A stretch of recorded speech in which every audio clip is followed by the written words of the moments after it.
दोस्तों, लगभग 15 मिलियन वर्ष पूर्व ड्रायोपिथेकस तथा रामापिथेकस नामक नर वानर विद्यमान थे।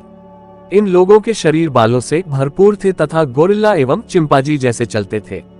रामापिथेकस अधिक मनुष्यों जैसे थे, जबकि ड्रायोपिथेकस वन मानुष एप जैसे थे। इथोपिया तथा तंजानिया में कुछ जीवाश्म फासिल अस्थियां मानवों जैसी प्राप्त हुई हैं। ये जीवाश्म मानवीय विशिष्टताएं दर्शाते हैं, जो इस विश्वास को आगे बढ़ाती हैं कि 3 से 4 मिलियन वर्ष पूर्व मानव जैसे नर वानर गण प्राइमेट्स पूर्वी अफ्रीका में विचरण करते रहे थे।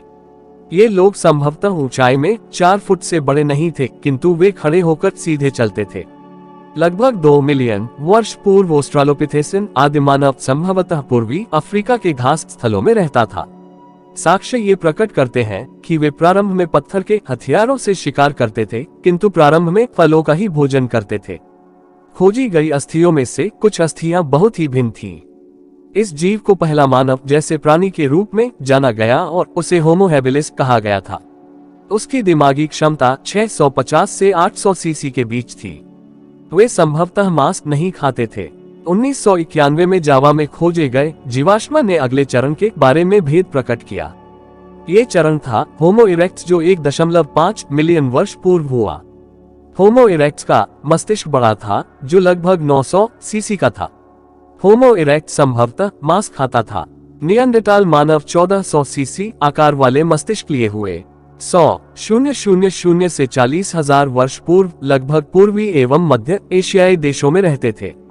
वे अपने शरीर की रक्षा के लिए खालों का इस्तेमाल करते थे और अपने मृतकों को जमीन में गाड़ते थे।